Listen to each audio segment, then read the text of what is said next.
welcome you all. And I think according to the schedule, we are supposed to start right now about a session about emerging topics in China. I know there is a parallel session going in the other meeting room about the topics in Asia.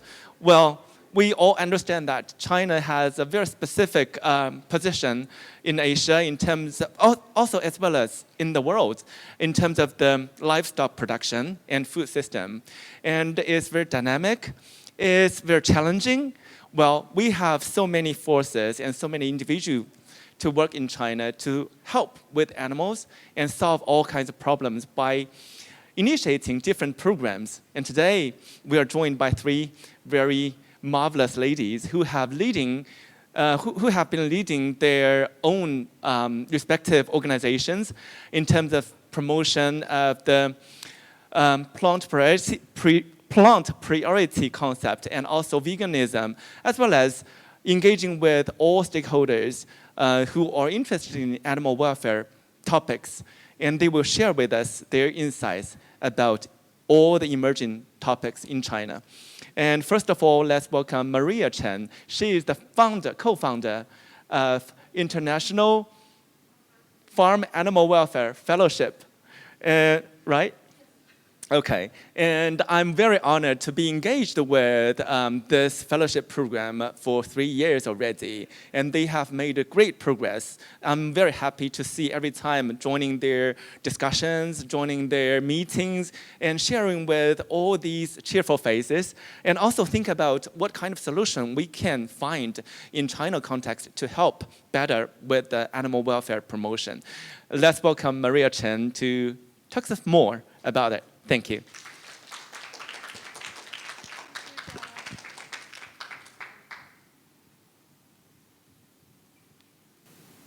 Hi everyone, thank you all so much for coming out today. I really appreciate your time. My name is Maria Chen and I'm the co-founder of the International Farm Animal Welfare Fellowship. So I will be sharing with you all a little bit about our work supporting the farm animal welfare space in China.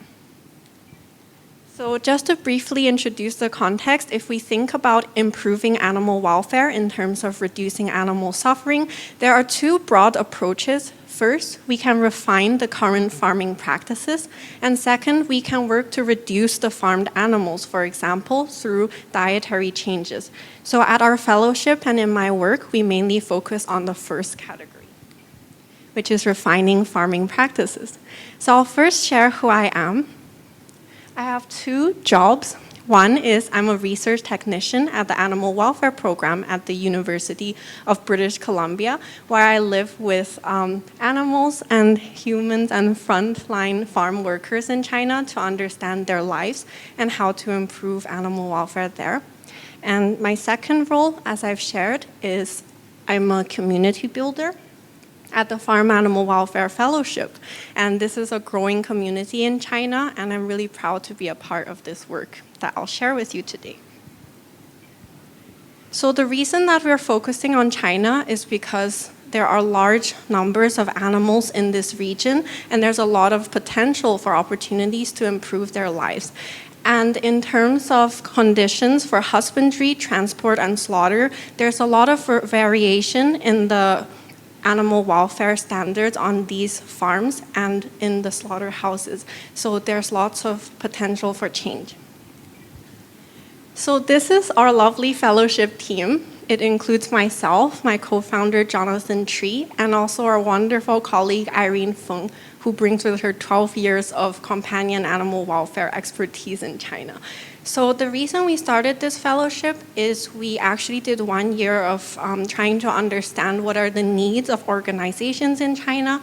And there seems to be a theme that even though there's 10 years of progress in the farm animal welfare field, there's still a lot of need for talent. And when we speak to talent, they seem to want a sense of community and support. So that's why for the Farm Animal Welfare Fellowship, our goal is to unite and support a community of individuals working on farm animal welfare in China.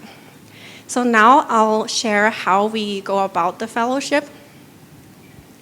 Each year, we have 20 to 30 new fellows joining us, and We have an online fellowship for these fellows, which consists of weekly calls. And in this call, you can see up there is our guest speaker, Jeff. And our other guest speakers include Monica and Melinda, which you will hear about very soon. And in these discussions, we learn about the most up-to-date strategies to improve animal welfare in China. We also have discussions. For example, the fellows discuss here, they created stakeholder maps of all the stakeholders who can impact animal welfare in China and how we can best engage them. And we have fun activities where we get everyone to turn into pigs and to think from the perspective, if you are a pig, how would you design a perfect farm? And it's interesting that some industry folks have rather interesting views of, oh, we don't care about pig meat quality, we just want to live a happy life. And they design their own farms and see how they can best achieve this. We have another component, which is our fun offline retreat. Melinda is there also in a very shiny pink t-shirt, and it's always a good time to discuss animal welfare topics, to connect, and to also visit a farm in person to assess welfare. We have ongoing alumni support because each of our alumni is an expert in their field. And up there we have, each month we have 2 sharing. So up there we have Kirby Yifei Yang, who is sharing about fish welfare in China. So this is very pioneering work. And in the bottom we have Gao Yang, who's sharing about animal law in China because that's her research. And we also support our alumni to go and speak at different conferences. This is animal welfare conferences in China. And just as a few examples, this year we had Figo Li Xiaofei talking about his work about auditing the welfare for Kashmir goats in China. And there's not a lot of auditors in China, so we're very lucky to hear from him. And Julia, hello Julia. We have our wonderful alumni Julia, who's sharing about consumer research and their perceptions of cage-free eggs in China. Because cage-free eggs is one of the first animal welfare products available, it's really important to understand consumer perceptions. And on the bottom, we have lovely Miao Lanfei, who works at Cargill, one of the largest nutrition companies. He's sharing about his technical expertise about pig welfare. So it's really nice that they're able to share this with other audiences. And we have our lovely WeChat group of 60 alumni. This is really all-encompassing. It's a little chat where people can share about relevant events, job postings, and also a lot of discussions about animal welfare. And normally when people have a question, people immediately answer, which is very nice.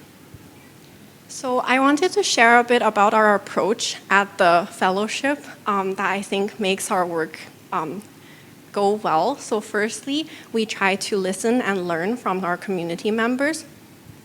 Secondly, we really embrace diversity in our community.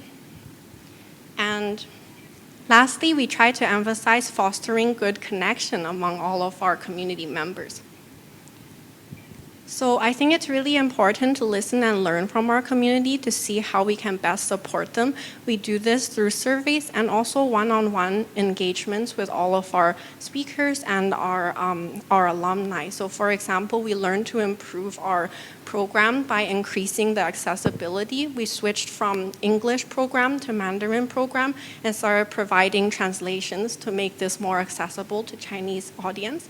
We also, based on feedback, increased speakers who can share about species-related case studies. For example, we invite Professor Temple Grandin to share about transport and slaughter. And based on feedback, we added more farm visits because people found that very helpful.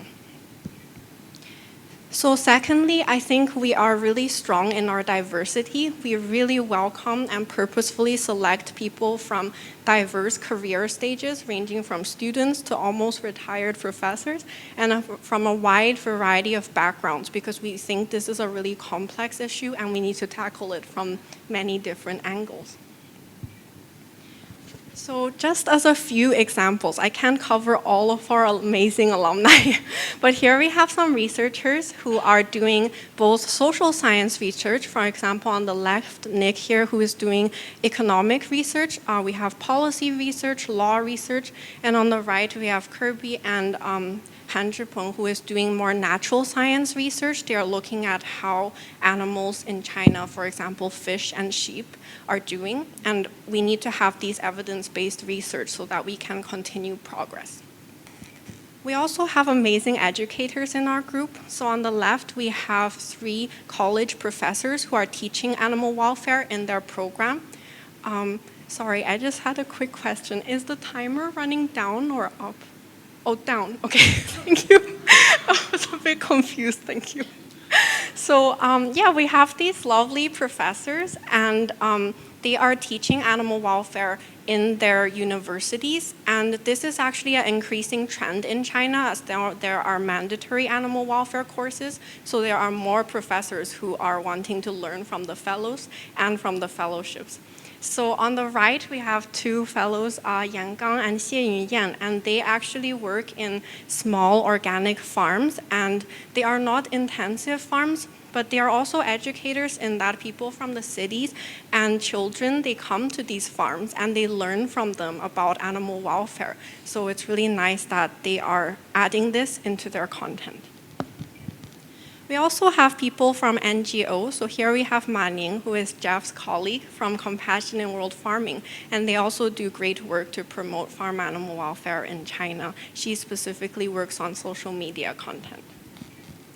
And what I think is quite special about our fellowship is that we welcome people from the industry. So if you're a producer, but you care about animals, we want you to join us.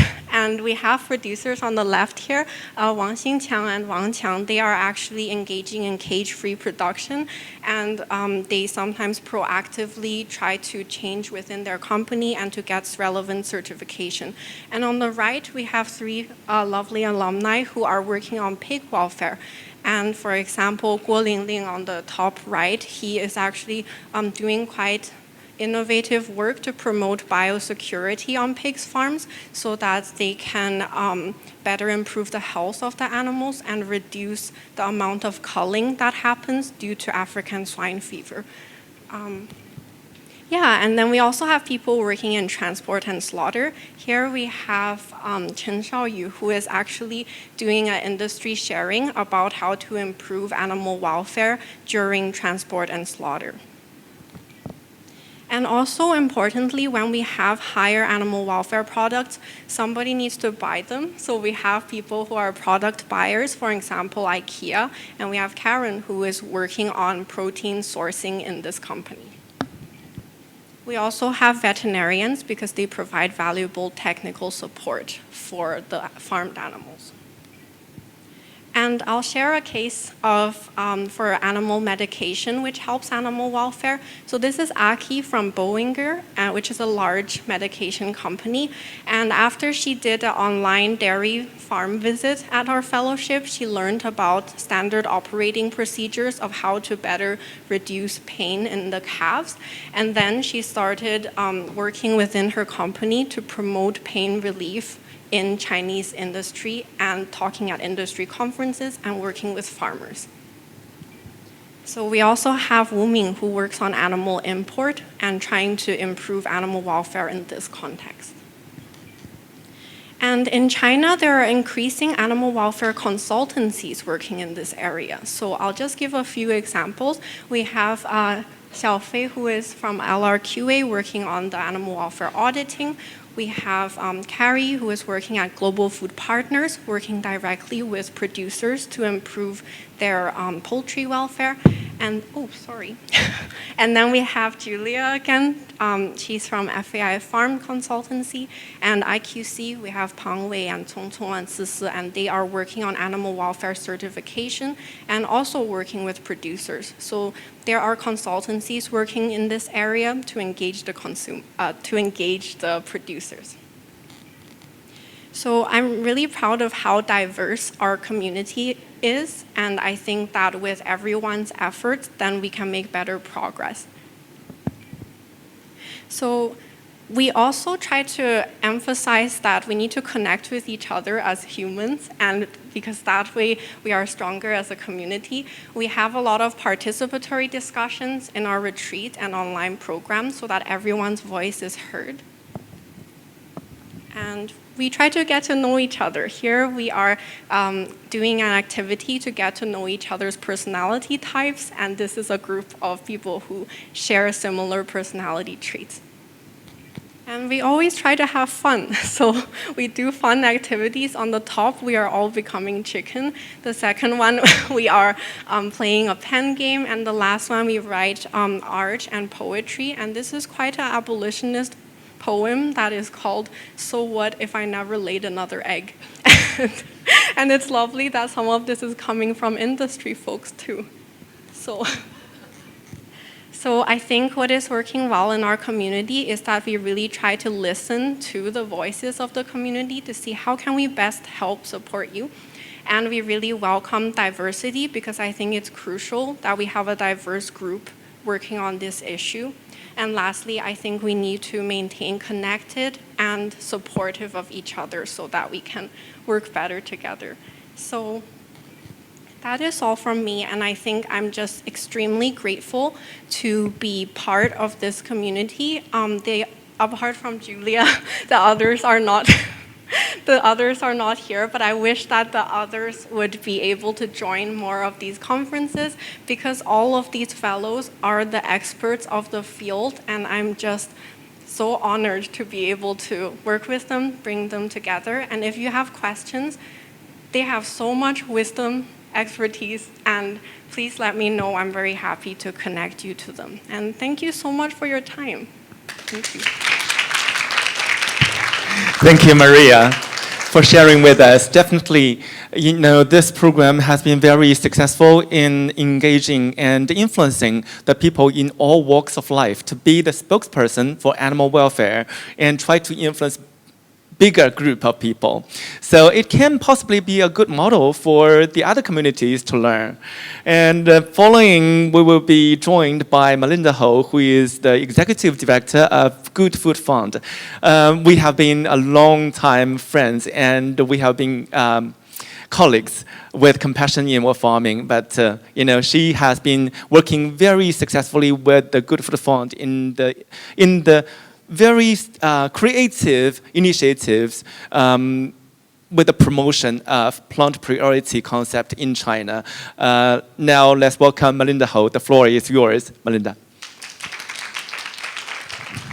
Yes, thanks, Jeff, for your introduction. And is so happy to be here to share our explorations and practices in China in promoting animal welfare and healthy, sustainable diet in China. During the past 6 years, actually, the Good Food Fund was established in 2017, and we promote animal health, human health, and planetary health to achieve our goal, like to achieve our mission: one world, one health.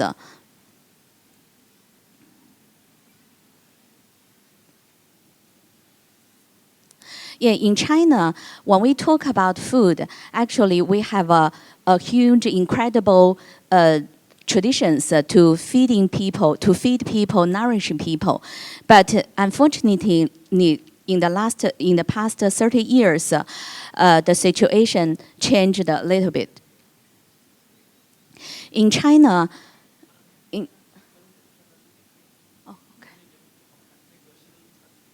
okay.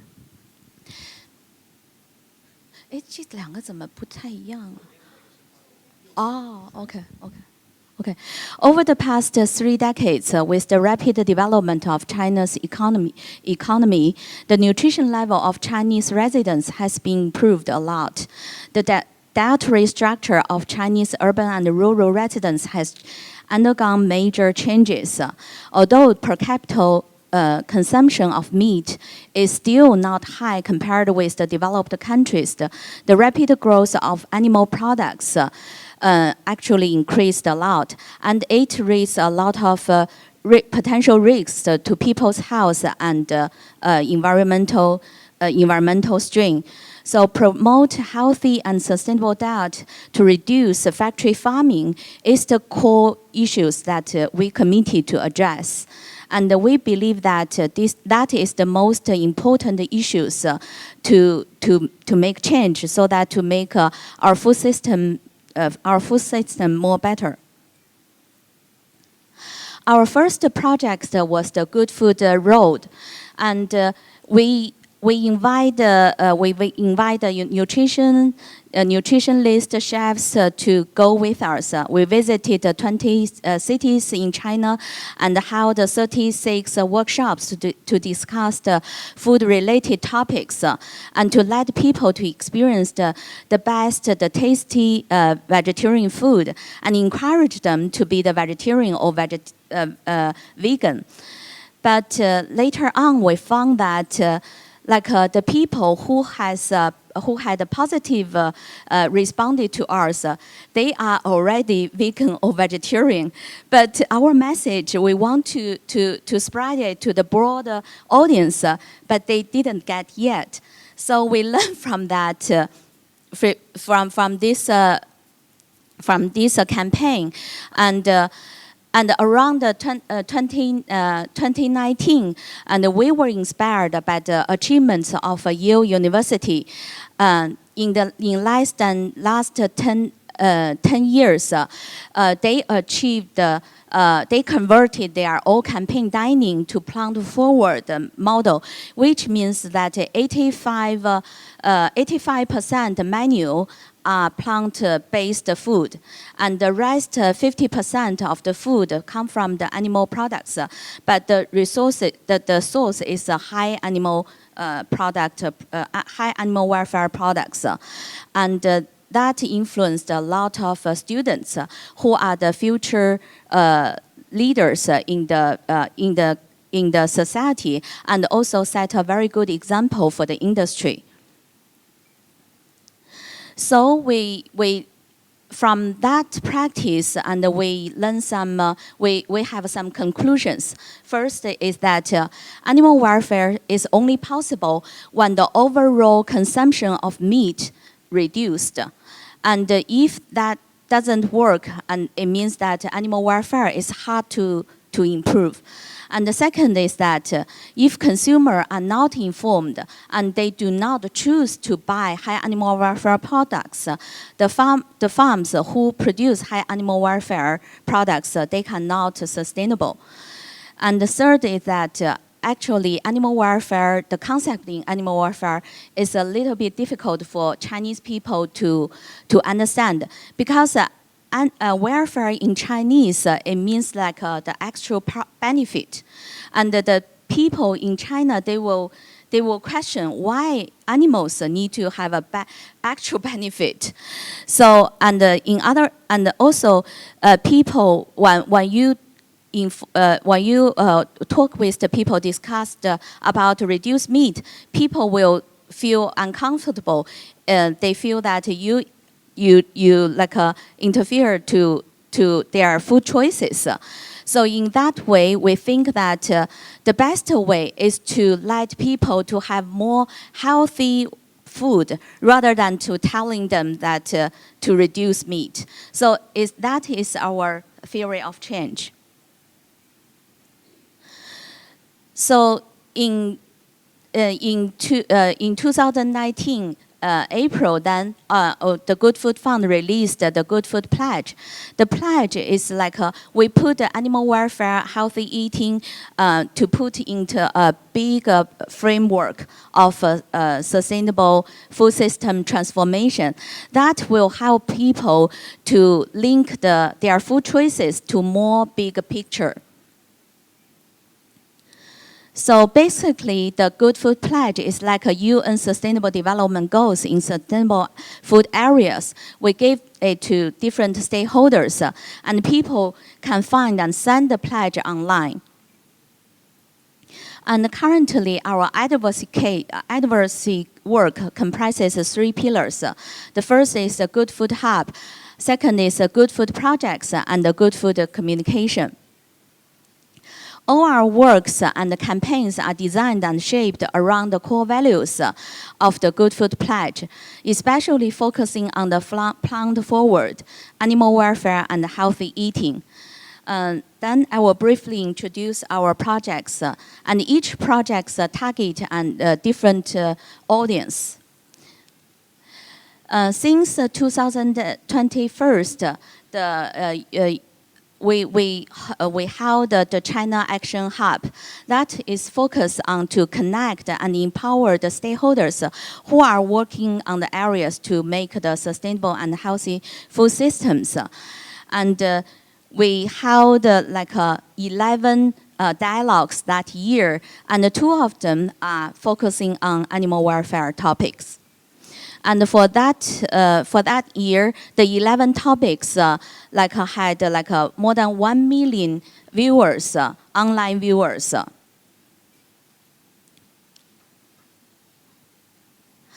And since 2027, we held an annual Good Food Summit every year. For the summit, it's a stage for the top Chinese and international food innovators and experts to share their latest concept, research result, and their practices, best practices, and the leadership in advocating plant-forward animal welfare and healthy diets. Each summit include a forum or dedicated topic or discussions on animal welfare and healthy eating. For this year, our summit will be held online, and it will be held on 20th and 21st this month, and hope that you will have a time to join our conference.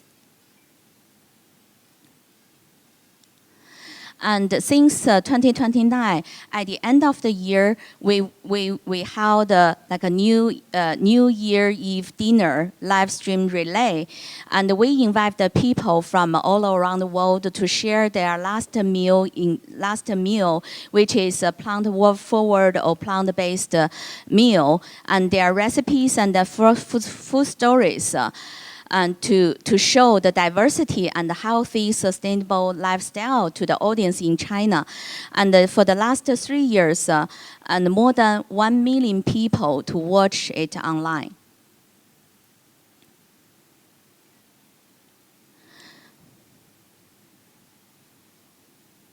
Yeah, next is our project. The Good Food Projects are a series of projects that we developed and implemented with different stakeholders, and also covered different scenarios for people's daily life, and it's also complies with our 8 principles of Good Food Pledge. Like Mama's Kitchen, which won the Rockefeller Foundation's 2050's Food System Visionary Prize in 2021. This project is aimed to create a community food space to empower home cooks they learn from the nutritionist and also chefs, and so that they can feed their families and more nutritionally, healthily, and sustainably. And the second is the Eco Chef program that we aim to empower the chefs to lead the consumer behavior change, because they are the key person to make change of the taste of the food. And because normally people will think that vegetarian food is not tasty and is not nutrition, and that the chef program and change people's mind. And also, we implemented the Millie's Monday China campaign in 2021. That is, we promote these ideas to restaurants, to schools, and to let people to skip the meat consumption on Monday, so that they can start from a small step to make change of their food choices. And also we have the youth program to empower the young people to participate in driving the change of their diet, and also the food system changes in their societies or in the universities. And also we have the biodiversity ingredients program that is to tap into the diverse of plant-based ingredients so that public can have more healthy food choices. For the last one is the good food communication, and we create or develop the interest, the contact, and to disseminate in the variety of media platforms in China. And also we work to amplify the impact of other food system transformation activities in China. This year, 2023 Extinction and Regeneration Conferences jointly organized by the Compassion in World Farming and other organizations. And the Good Food Fund is the communication supporters in China. And we engaged a national media platform and then to spread these conferences and attract 300,000 online viewers for these conferences. And I think it's a great achievement for this activity. And over the past 6 years, we engaged a lot of stakeholders in China and globally, and we would like them to join us to make the progress on plant-forward animal welfare and healthy movement in China. And attending this today's activity or today's event, I have been so inspired because I see so many people and organizations who are working hard in these areas. We would like to connect all of you and would like to learn from you. Thank you very much. Thank you, Melinda. Definitely, we are all not working alone. Through our joint network and also building up connections, we can make things happen. And following next is a founder of an organization called xiaobuVEGAN. And xiaobu in Chinese means minor steps. Actually, minor steps can make big achievement. And let's welcome Monica Wang, who will be sharing with us her personal experience and also her experience in finding and founding this organization. I believe it's not easy, but happy to learn. Welcome, Monica. Hello, hello. Thank you, everyone. And Jeff might just steal some of my speech. Okay. And it's such a great honor to be here as one of the speakers and surrounded by all the animal advocates and people who love animal or care about the environment. So I'm the founder of xiaobuVEGAN, also called xiaobuVEGAN. And, oh, sorry. So, yes, okay, anyway, so I'm founder of xiaobuVEGAN, also called xiaobuVEGAN. But before I give introduction of our organization, please allow me to introduce myself a little bit. So I'm born and raised in Guangxi, a province you may not heard before. But I'm sure most of you guys heard about Yuling Dog Meat Festival. Raise your hands, let me know. Have you heard about that? Yes. Okay, so that's my hometown, and I'm not proud of that at all. Yes.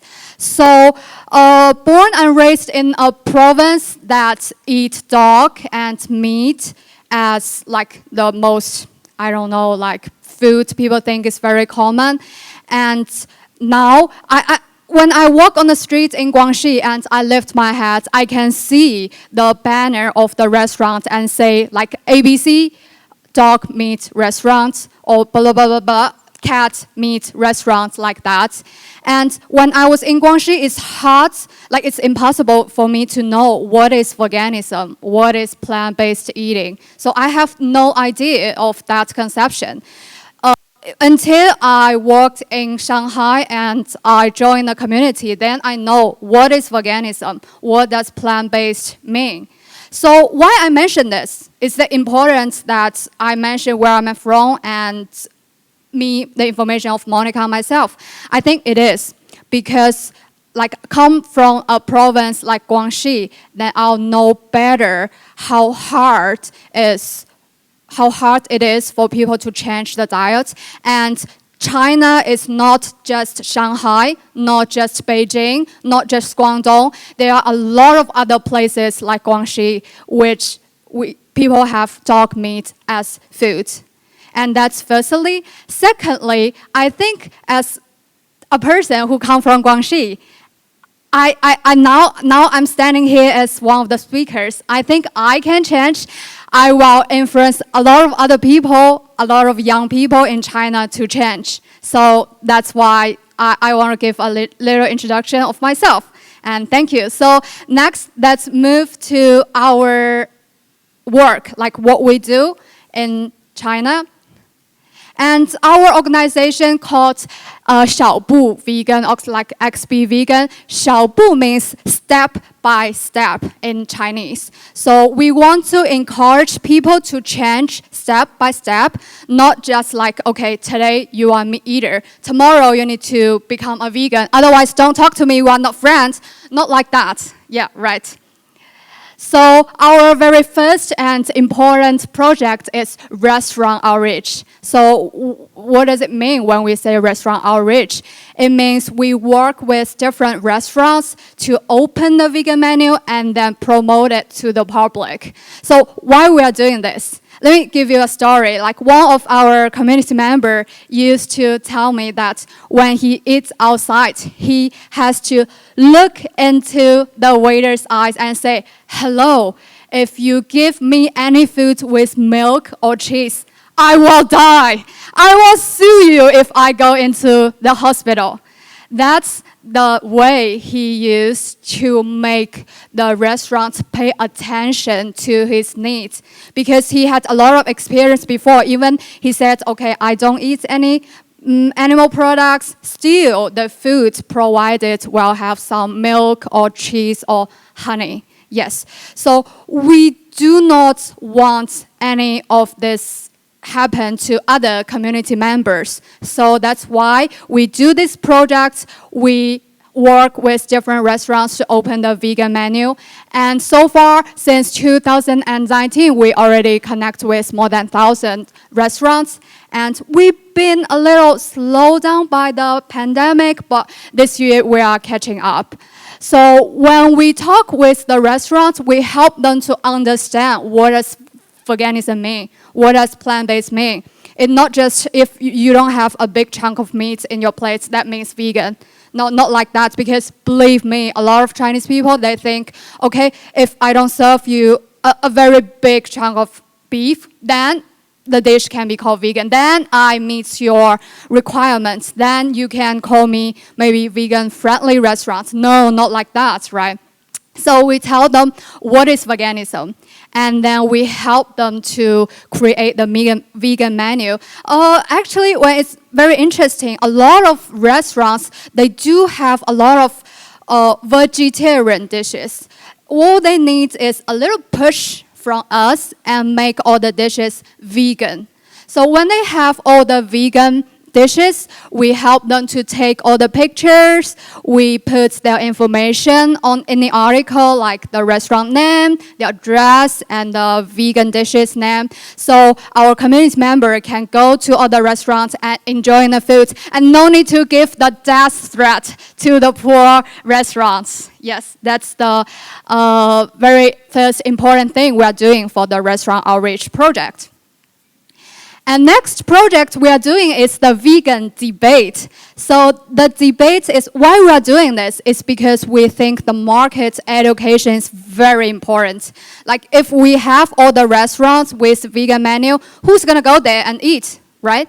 People need to know about this and know the advantage of vegan diet. Then they will go to all the restaurants and eat. So that's why we are doing the education, the vegan debate. So we just want to pull everyone from please don't argue through your phone, through your computer. Come to the venue and be into different team, or if you don't want to debate, you can be the audience and vote for the team you like. So what are the topics we are talking about? Is we are focused on, of course, animal related, environment related, and health related. For example, one of our topics is, so plant-based meat can save the world. Do you agree or disagree? Interestingly, a lot of vegan, like they don't agree that plant-based meat can save the world.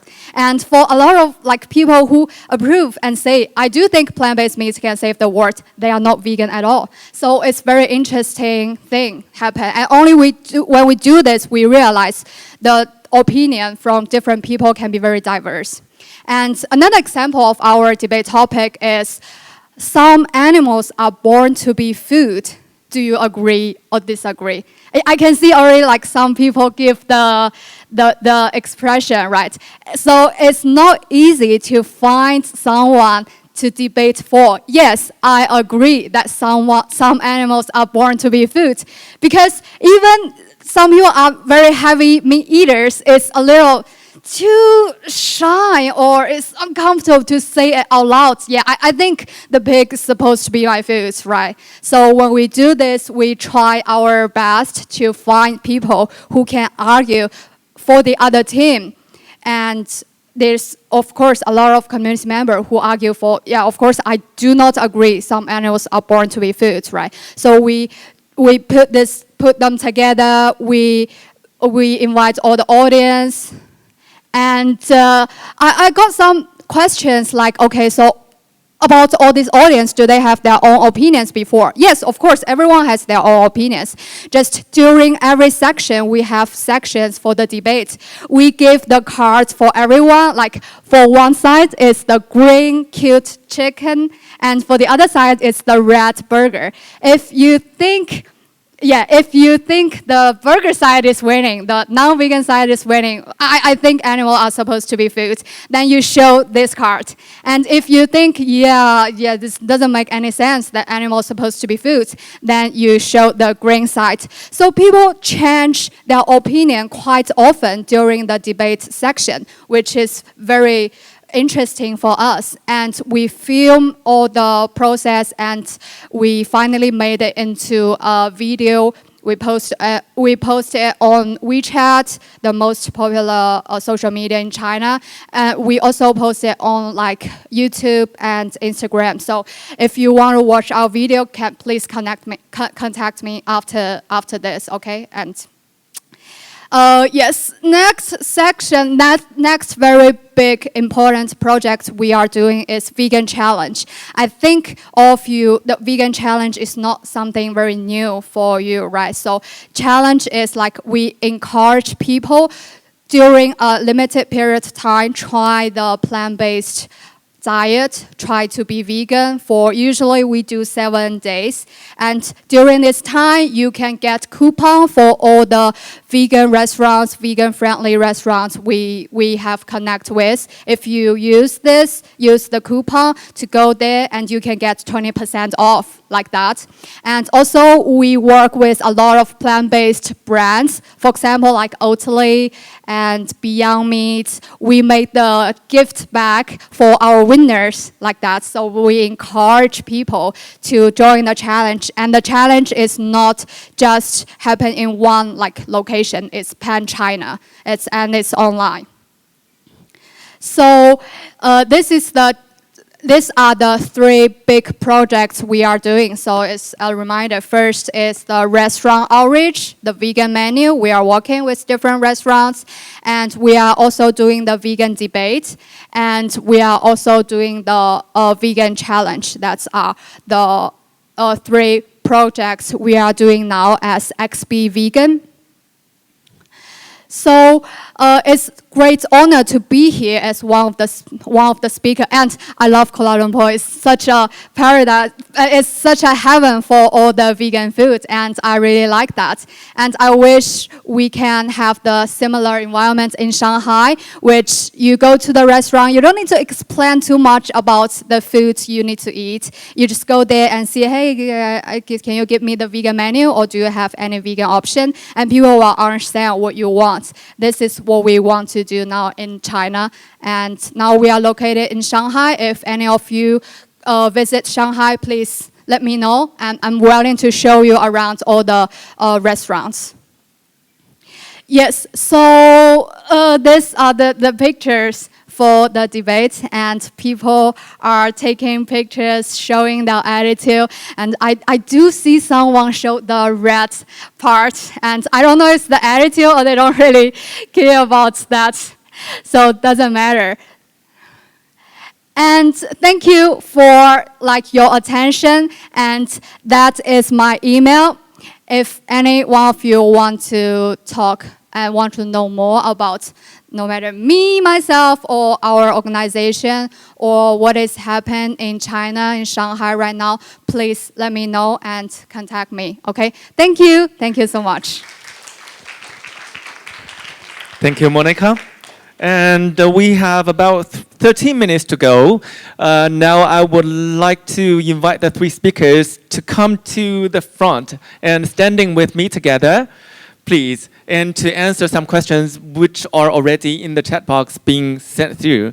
Obviously, the first question, which has more votes, is in 2016, the Chinese government announced the plan to cut down meat by 50% by 2030. How is it going on now, and how are you taking advantage of your government's policy in your campaigning? Actually, I don't think this is a clear message which can be answered by any of you. If I may, I will take advantage to explain a little bit, because I don't think this is a national strategy. To my understanding, for now, I think it's more like a government, not governmental, it's a dietary guideline being released by a specific institution which affiliated to Chinese authority, which is a part of the China carbon peak target by 2030. So this is not specifically about cutting meat consumption. It's more about the related to the carbon reduction issue. And obviously, you know, any kind of message being delivered by the Chinese authority are favored by us in terms of, you know, caring about the environment, sustainability, or animal welfare. So we will take this advantage to elaborate more on this and about how we combine the carbon reduction target to the reduction of of meat consumption, because we know that the global warming effect of livestock industry accounts for maybe 14.5% of the overall human-related activities, and the number can be different, which can as high as 30 or 18%. But anyway, we will take advantage and try to educate the public and try to let them know that the impact not only related to climate change, but also related to public health, all the kind of issues. If that answered that question, I feel very relieved. And following next, I will be asking the question now, which has the more votes, is, are there any cultural challenges that you face? How do you respond to them? I will leave the question to the three ladies here. Come join me. No.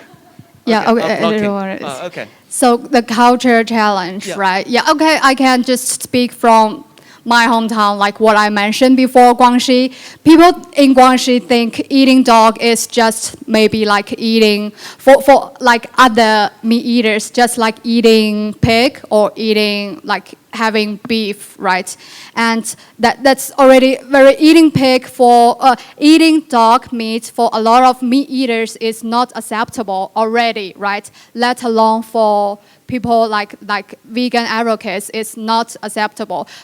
But if we mention about the culture part, that is the culture even now here even now in Guangxi. So we are facing a lot of different challenges, especially culturally from different regions in China, because China is so big and there are a lot of like diverse different dieting. So I think that's the very big challenge for us. First is maybe we can do step by step. That's don't eat the animals we are using as our friends. For example, like dog, like cats. And then we encourage people, maybe what's the difference between dogs, cats, and pig and other animals we are eating now. So step by step, we can encourage people to change their mind and change to plant-based diet, lifestyle. That's what we are doing now, and that's from the perspective I'm having right now.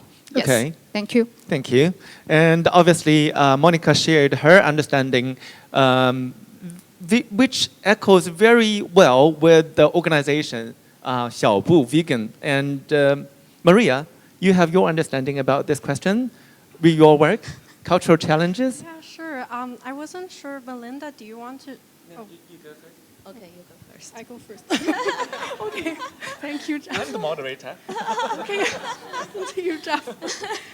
Yeah, I think for me, I think the cultural challenge is more understanding of animal welfare. Even though animal welfare is a foreign English term, I can emphasize how much that within Chinese traditional value, people do have compassion and care for animals.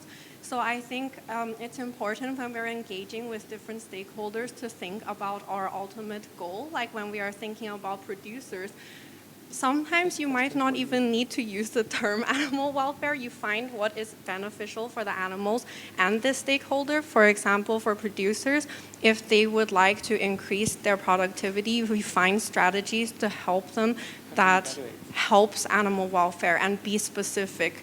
And you communicate with them in this way. So this is more coming from a refining farming practices angle. So for the dietary change, I would defer to Melinda and Monica. Yeah, because just in terms of working with producers and other stakeholders, it's important to think about their goals and to communicate with them so that they can benefit. Yeah, I think in terms of cultural challenges, it's not only about China. It happens everywhere in the world when we talk about animals, because recognition and understanding about sentience is different. But I think positive engagement and public awareness is very important, because civilization or culture is based on the history development. And with the recognition of science, with the research results being shared, and the recognition from the public, and also positive engagement can change the attitude, especially when we are we are provided with sufficient food choices, and then it's time for people to think about development of ethical concerns, development of the moral status of the society, and caring about animals or caring about sentient beings will be the core value of all the kind of civilized society. So it's more of a work for education and positive engagement. I believe that nobody would like to be pointed at, a finger at by someone telling you this is wrong, but it's better to engage with them by telling them what is right and what is better for you and for the society, and also for the future generation. Anyway, they will have something for them to be attracted. Okay, I wouldn't spend more time with this question. And of course, now a question for Melinda is, hold on. Diet change strategy has been challenging in its effectiveness. How do you evaluate whether people have changed their diet based on your work? Yes, it's a good question. It's also difficult to answer. Actually, when I communicate with other organizations in other countries, they also said it's a very challenging thing that to work on the consumer side. Okay. Yeah, but yeah, lot of we see a lot of organizations work on the production side. But if consumers' awareness on animal welfare, on plant-based, all these concepts, they do not have any awareness that the production side cannot be sustainable, because no not many people to buy those products.